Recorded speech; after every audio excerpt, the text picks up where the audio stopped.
Alright, you guys, we are back with Meliodas versus Naruto Part 2. Now, I literally just got done recording all this for the audio and stuff, and I accidentally deleted my audio. So, I am literally having to go back and do this all over again. But you know something? Not even gonna let discourage us. You know something? It's all good. It's all good. But last time we left off, we did Naruto Sage Mode or Sage Mode Naruto versus Meliodas with his powers return. So this time we're going to do, like I said, pretty much the War Arc Naruto versus the essentially the War Arcs Meliodas, and we're gonna pair them up to see who's gonna win. We're gonna start off by using KCM Naruto. Now the reason I'm going to do it in a weirder way, I'm just simply using KCM Naruto as a jumping port for War Naruto. Since essentially KCM, or when he first steals the power from the Nine Tails, he only manages to steal a portion of it. So I'm going to use that as a jumping off point. Now, like I said, with KCM, all he managed to do was steal a portion of the Nine Tails power, not even half. In fact, not even close to half actually. And even still, with this power, he was able to do a lot more things, such as bringing forth thousands of shadow clones to fight on each of the battlefields. Even some of them fought against Kage, and even one of them fought against Madara when he uses his wood style. But while the main body Naruto, showing was able to actually blitz the Raikage. Now the Raikage was stated to be the fastest shinobi at this time. Not faster than the fourth Hokage, but at the time the fourth Hokage was dead. So of course he was fast shinobi lie. Rambles.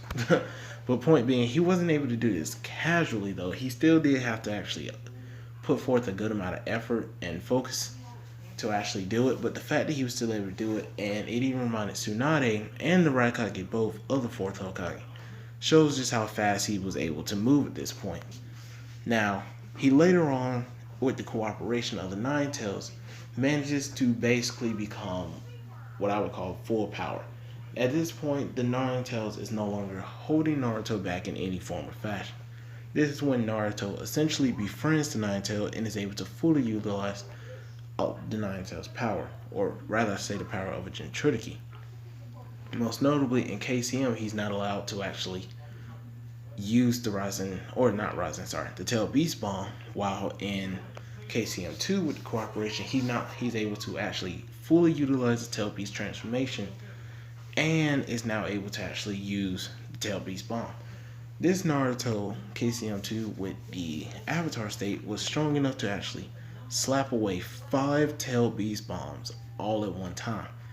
On top of which, by using the Kurama Avatar state, Avatar, I'm tripping.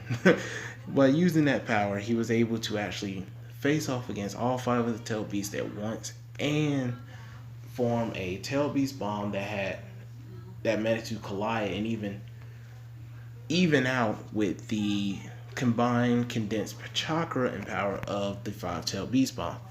And he managed to do that all at once, and that's before he managed to get the OP ability of stacking Sage Mode on top.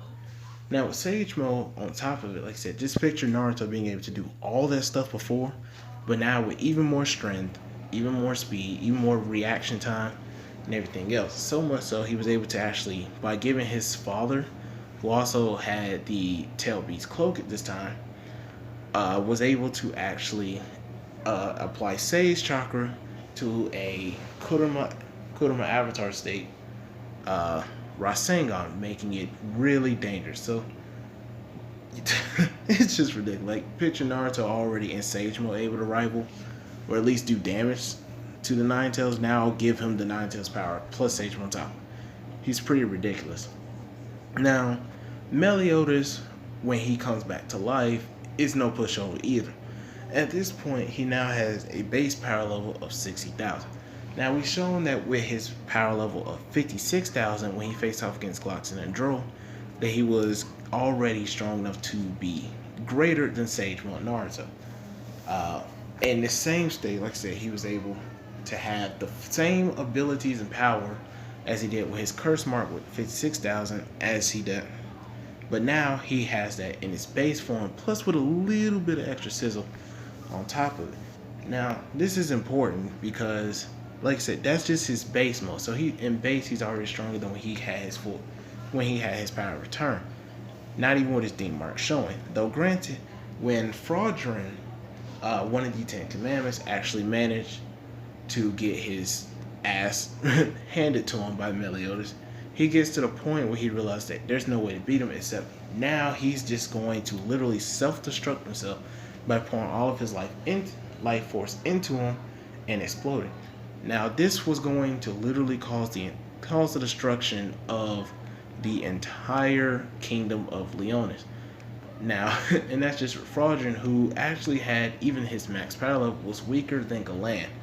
But even still, as Merlin stated, it wasn't going to damage her perfect cube, nor was it going to be enough to kill the captain.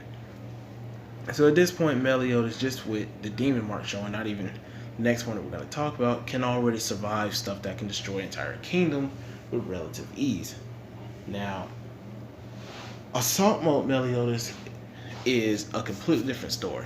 Now, the Assault Mode Meliodas is the form that he took when he was the leader of the Ten Commandments, and it is what made all of the Ten Commandments and even the Goddess clan fear him. This is what happened when Meliodas takes his darkness, focuses it, and pours it all out at once. It basically brings him to his full attack mode, where now he's just ready to put in work on any and everyone that wants to catch the round. So this is basically Meliodas when he becomes even more bloodlusted on top of it. In this form, he is stated to have a power level of 142,000. Now, this power level of 142,000 is pretty much not doing him justice. But this is just what it's shown he had when he first awakens his power again. Now, this means that even we don't really get the power of his curse mark, or not curse mark, sorry, when his demon mark showing on his forehead when he gets revived. But we do know that at this point, he's over 2 times stronger than he was in his base mode. So now you could still make the argument that he's still slightly over 2 times stronger and more dangerous than he was before. And with him being bloodlusted, he also has this problem where he thinks that he's now the leader of the Ten Commandments. So he's kind of reverted back to his usual ways. So now, like I said, unlike Naruto, he's definitely out for the kill. And that is very terrifying. But the 142,000, when I say it doesn't do him justice, it's because we later see him face off against Estarossa, Zeldris, and Cusack all at once while protecting Elizabeth. And he casually deals with all 3 of them, no difficulty. In fact, what makes it so impressive is the fact that Zeldris later on faces off against Escanor, Merlin, and Ludashel, who have the power level of 201,000, and he was still able to pretty much defeat Ludashel if it wasn't for the help of Escanor in the 1 mode. And Cusack is a top tier demon, stronger than any member of the Ten Commandments, and with a power of 168,000. And like I said, he dealt with all 3 of them very, very easily. But even still, I still have to give that battle to Naruto, only for the simple fact of, I personally believe that Meliodas would still be able to deal with the other 5 tailed beasts, but not come out as unscathed as Naruto did. Naruto was able to deal with all 5 of them, plus with his Sage Mode on top of that, he probably would have done it even easier. And Meliodas just definitely just does not have the feats or anything to actually be able to rival that. He would definitely struggle when it comes to taking out the tailed beast.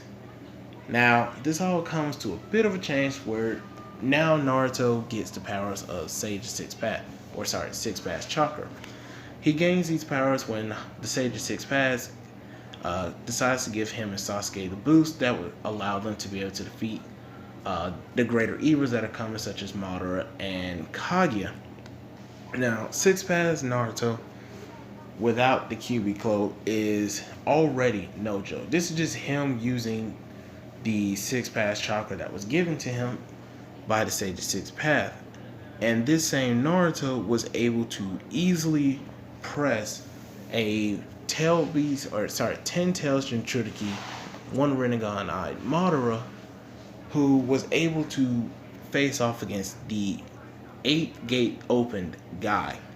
Now, that is pretty ridiculous considering Naruto, when he first arrives, kicks away a true signal order which stated that most shinobi, in fact all of them, can't touch it, and was able to actually reverse the effects of the 8th inner gate, keeping Guy alive. On top of which, as he's pressing Madara, he was also able to, at this point, he has the power of the of all 9-tailed beasts within him, use the 4th tail's lava style to actually form a lava style rising shuriken and cut the world tree or divine tree into. Like, he just casually did that, which is so great of a feat that even 8th gate Guy also could not do. So Naruto at this point is really ridiculous. Now, this same Naruto, who later on adds the QB amp to actually face off against Kaguya, actually manages to show just how well he's able to utilize all of the tailed beast chakra, where literally he forms 9 shadow clones that are able to activate each special element of the tailed beast. Now, this is very impressive considering, like I said, with the 4 tails power, he was able to form a lava style Rasen Shuriken that cut the world tree. With the 1 tails power of Shikaku, he was able to use magnet style and sealing jutsus to actually keep his opponents in place, like he did with Madara's limbo clones. And with the 5 tails, he was able to use a jutsu known as boiling release, which increases his physical power and points his chakra to, as stated, the boiling point. And that's not even everything, considering that's just when he is trying to hold off Madara. Now, when he faces off against Sasuke, it becomes a completely different factor. Naruto, we see just how much he has been developing since since he got these powers, to the point that he was later shown to be able to activate a 3-headed 9 tails avatar. Now, why is this impressive? It's impressive because the Sage of Six Paths Son was also able to do a similar thing by creating a 3-headed avatar. And what also makes this impressive, he was able to create a shadow clone that allowed for him to build up as much nature energy as he could and send it up to his main body. Now, the reason why that is very impressive is because by doing so, it allowed him to activate this 3-headed 9 tails cloak or 9 tails avatar and form 2 6 pass Rasen Shurikens, which were allowed to collide with Sasuke's strongest jutsu, who had the power of all 9-tailed beasts at his disposal, and in the end, they still collided on a fairly even rate and caused a massive explosion. So strong to the point that even characters that were miles away at the battlefield that Naruto and Sasuke left behind could not get close, because the shockwave that came from these two colliding ended up causing them to be basically immobile. They could not get any closer because shockwaves were pushing them back so far.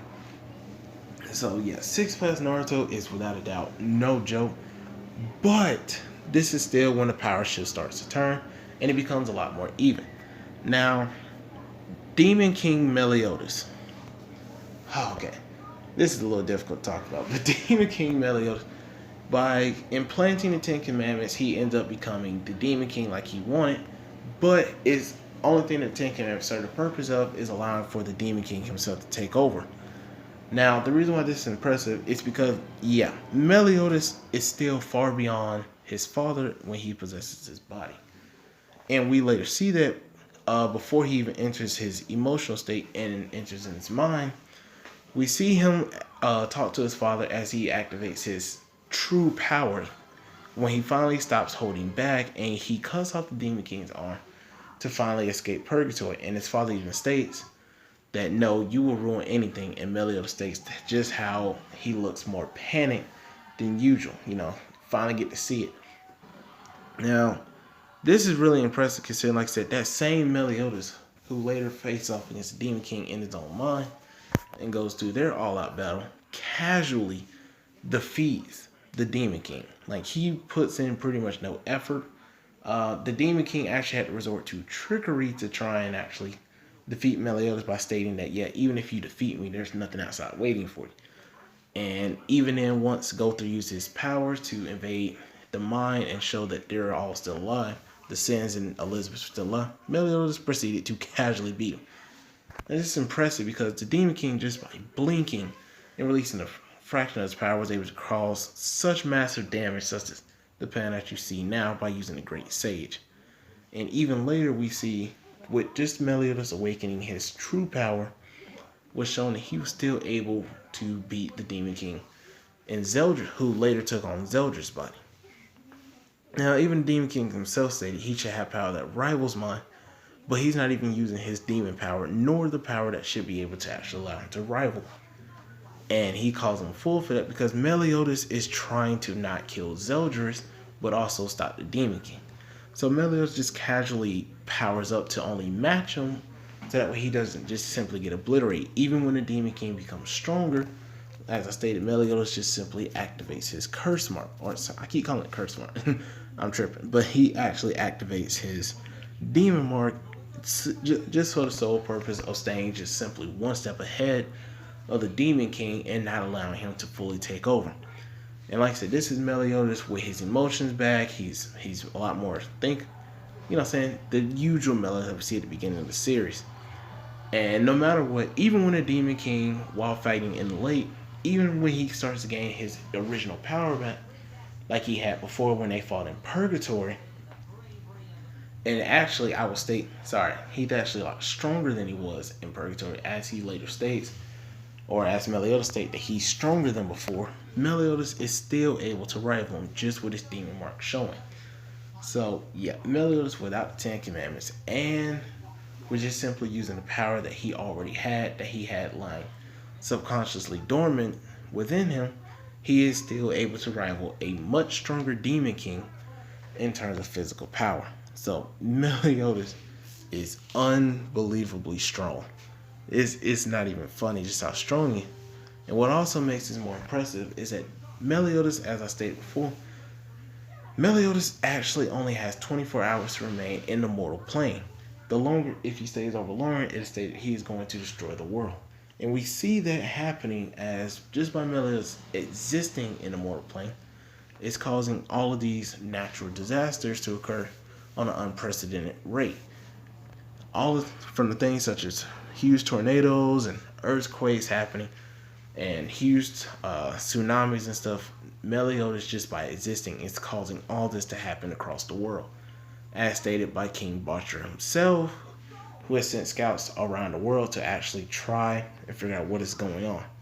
So, yeah, Meliodas, just by existing, is already threatening to destroy the world and was able to still, at this point in the manga, rival his father in power without even going with him with the intent to kill. Now, even with all that being said, I think that the fight could go either way.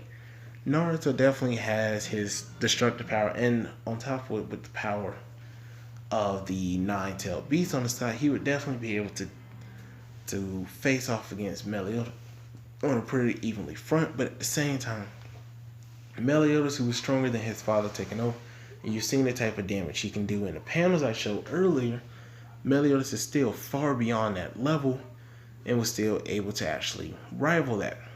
So I would say it would go either way. Now that's pretty much where it ends, because Hokage Naruto is, oh my goodness.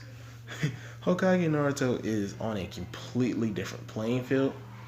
Just the Naruto that we saw in the last movie was able to survive pretty casually, actually, getting hit point blank with a moon splitting attack.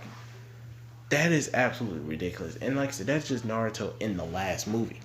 That Naruto had only been training for, if I'm correct, I only want to say a few years, around 5 to 7 years, after the 4th Great Ninja War. And yeah, it was stated that even after that, he trained even when he became the Hokage too. And we do get to see that, considering, like I said, later on, we see him face off against Momoshiki, which was blatantly stated to be stronger than Kaguya. Momoshiki and King Shiki, who were basically stated to be able to do the same stuff Toneri did, plus more. So, yeah. Now, the only way I could see Meliodas having a chance is if you say Well, since Meliodas does exist, and we haven't seen him fight in his full power with the intent to kill, like we see in the panel I'm showing on screen now, he does have another form outside of that we still have yet to see. And like I said, just by existing in the world, he has stated that, like I said, his power will destroy it. So you can make a kind of headcanon argument that Meliodas would be able to actually defeat the Demon King, or sorry, not Demon King, but defeat Naruto. But I think, like I said, even in my opinion, as much as I love Meliodas over Naruto, it's not enough evidence, because Naruto is more like a blatant. It blatantly states that yeah, he could destroy the world itself, as in obliterate, while Meliodas is kind of, in my opinion, more on the line of like planet surface, where it's more in line by existing, he's making a planet more uninhabitable. So, like I said, if you kind of push it a little bit and do give him a little bit of a highball, you could say like he's definitely planetary. But I think it's more logical to say that his influence is definitely over the world, but it doesn't equate to him actually destroying it the same way Naruto or the god tiers in the Naruto verse could deal with. Now, I'm going to end the video here.